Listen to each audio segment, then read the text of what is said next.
Meydan sizindir Fərman bəy. Tamam. Bir sual olmamışdı, sadəcə indi ağlıma gəldi. Hətta həqiqətən bu sual indi yerində olacaq məncə. 2018-ci ildə biz auditoriya qoşulduğumuz zaman, 4 gün seminar verdiğimiz zaman tam xatırlayıram ki, Kaspiyan Plaza'daydı. Biz çox yaxşı bir seminar alınmışdı, hətta icazə verirlər bizə 4 gün ardında neçə saatlarla biz orada olmağa. O zaman biz daha çox idik. Və siz orada gözlərimizin parıldadığını hətta görürdünüz. Və bizdə orada motivasiya, hətta belə deyim, şəxsən məndə disiplin beni o yaranma nöqtəsi orada oldu. Yəni kick-off point orada oldu mənim. Sadəcə fikir verirəm, bu günə qədər ki, yəni 2018-dən 2025 arada 7 il fərq var. Bu 7 il müddətində həm sizin postlarınızda görürəm bu yazını, həm də ki, belə deyim, insanların azlığında görürəm. Hətta siz yazınız, xəyalındakı gələcək azınlıq deyə yazırsınız. Bu, belə bir ağlıma bir sual gəlir ki, bu azınlıqdan məmnunsunuzmu, yoxsa yəni pis təsir edir? Niyə görə bu sual verirəm? Çünki azınlığa doğru gedirsə demək ki, insanlar daha yaxşı inkişaf edir və artıq tələbələr özləri daha yaxşı inkişaf edir və mentora ehtiyac duymadan irəliyə bilirlər. Və ya tam əks olur, tələbələrin və ya başqa insanların qürurları çoxalır və başqa heç kimin yanına getmək istəmirlər. Çox gözəl. Buna çox ətraflı cavab verə bilərəm. Normalda hər bir insan, hansı ki insanlara bir şey aşılamaq istəyən, bu incəsənət insanı da ola bilər, belə şəxsi yönümdə də ola bilər və ya texnik fərqi yoxdur. Hər bir insan psixoloji olaraq birinci daha çox kütləyə çıxmaq istəyir. Bu hər bir səhnədə olan insanın içində olan bir hissdir. Tamam mı? Ona nail o nöqtəyə çatandan sonra sən artıq kəmiyyət yox, keyfiyyət axtarışına həyatında bir keçid edirsən. Bəzən də kəmiyyət səni o qədər bezdirir ki, o zaman da sən artıq eləməyə çalışırsan, əlləyə də bilmirsən, bir şeylər eləyirsən ki, bu kəmiyyət azalsın, qarşında keyfiyyət qalsın.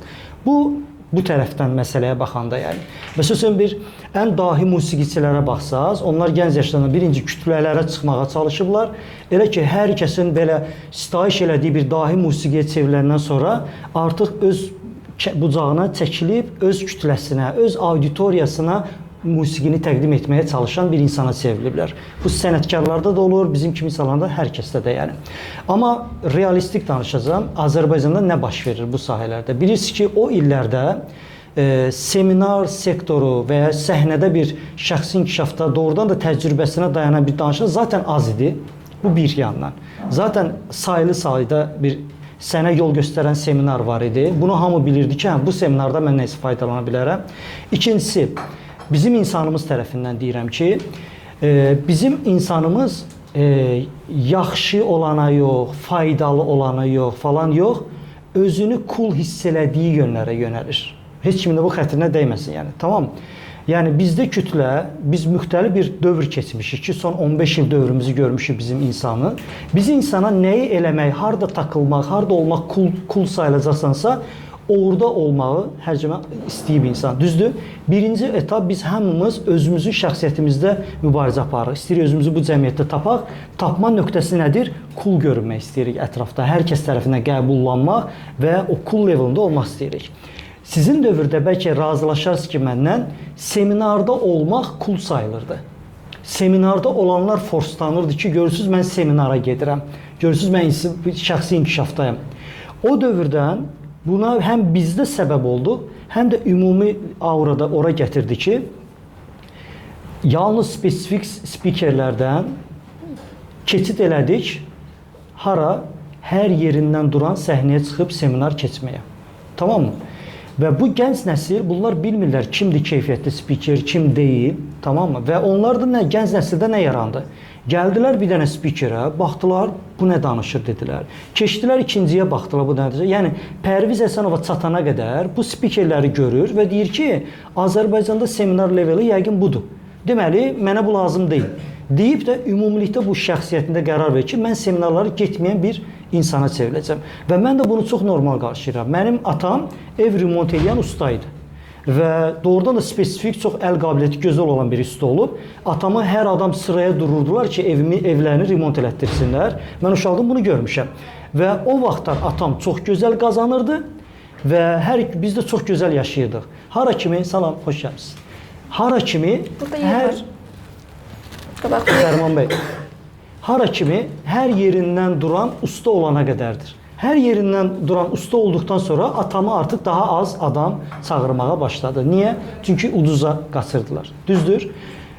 Bu da səbəb oldu və bugünkü dövrdə ondan sonra bütün bunlar yarandan sonra bir dənə də trend yarandı. Şəxsi inkişafda olmağın anti-təbliğatı. Səhnədə olanların anti-təbliğatı, şəxsi inkişafda olanlar sonra keçdilər, motivasiyaya ilişdilər, onun anti-təbliğatı oldu.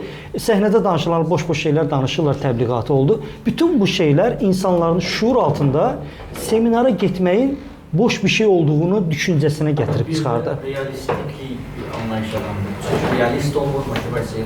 Bəli. Belə bir anla. Bütün bu şeylər təkcə məndə ümumilikdə seminar kütləsinin azalmasına səbəb oldu. Yəni bu gün bizim universitetlərdə belə əvvəl universitetdə bir kəs təlim seminarçı keçəndə bütün zal dolu olurdu. Yadınızda da o illər yəni. İndi mən izləyirəm universitetdəki tələbə təşkilatlarının fəaliyyətlərini. O boyda vəzifədə adamı çağırırlar, qabağında 7 adam əyləşib. Ciddən biabırçılıqdır yəni.